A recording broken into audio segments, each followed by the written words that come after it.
Hey guys, it's Bryan, your friendly neighborhood reviewer, and I'm here today to talk about George Harrison's 1975 Extra Texture album. Um, Kind of a wild little history, but anyway, we'll go ahead and show the vinyl first before we get into talking it. This is a really cool album, really cool. As far as the packaging, um, I know the British version actually didn't come with this cutout sleeve, which you can see when I do this. So, pretty cool. Um,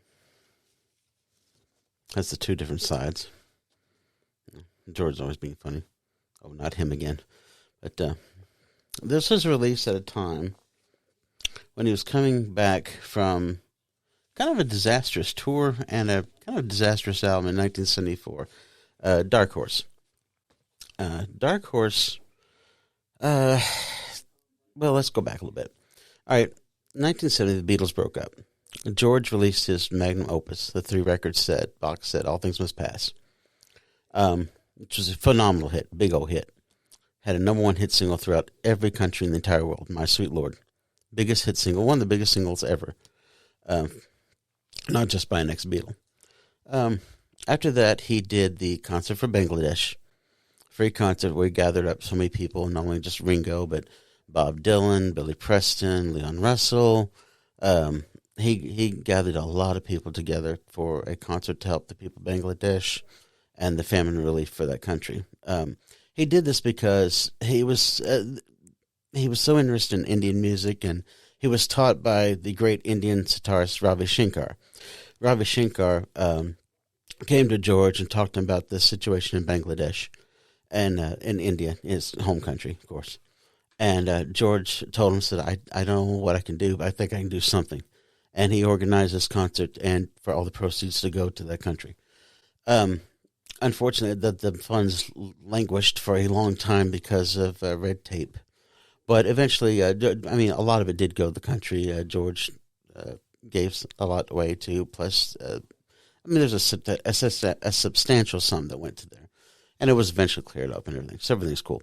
But it was the gesture was magnificent, unbelievable. One of the best concerts, and certainly best gestures by a rock musician to doing some kind of cause like that.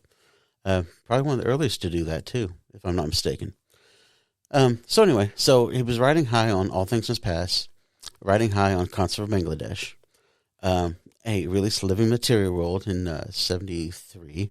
Again, very well crafted, big number one hit, Give Me Love. And then came 74 and Dark Horse.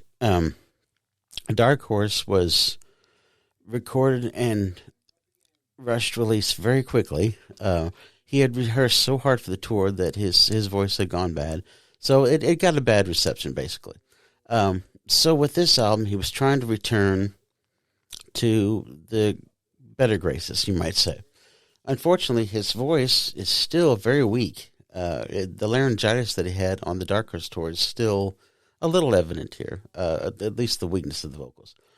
And with this album, he was trying to recapture some of the silky, smooth R&B kind of stuff, like Smokey Robinson, whom he does a tribute on this album too, and that kind of style.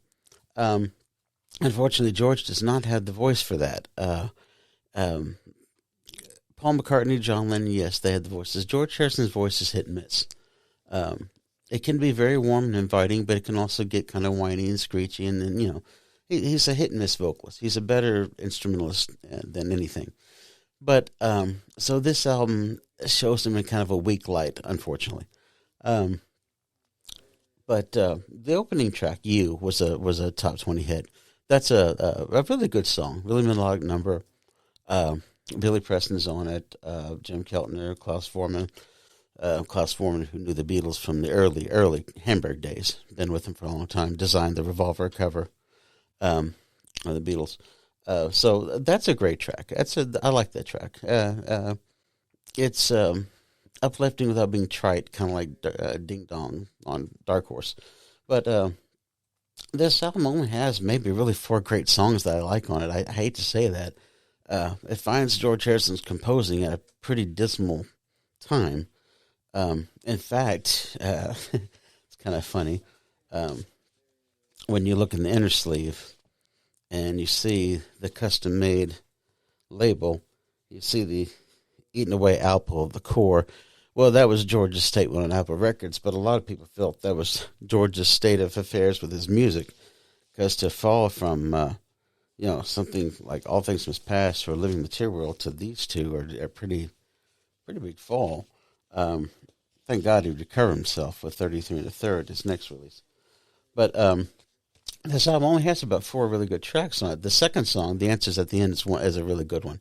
Really good slow ballad, highlighting David Foster's piano, who's, a big session guy too. Beautiful song, gorgeous lyrics. The lyrics come from George's home, Sir Frankie Crisp, his estate, Friar Park, that he lived in till he passed away. Sir Frankie, who lived there before, had always put these sayings all over George's house, and one of these was a saying from The Answers at the End. Scanning out on a friend with a microscopic glass.